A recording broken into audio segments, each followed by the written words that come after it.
In this video, I'm going to show you how you can easily change aspect ratio on your iPhone camera.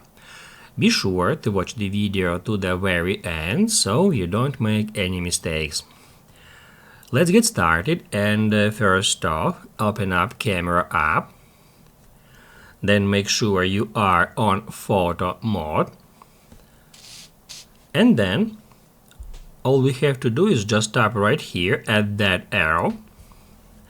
That will show us that options, and now all we have to do is just tap at that icon where it says 4:3.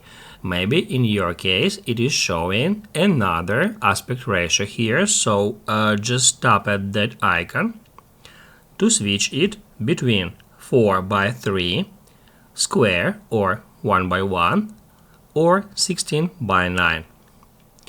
That's how we can easily switch between that aspect ratios.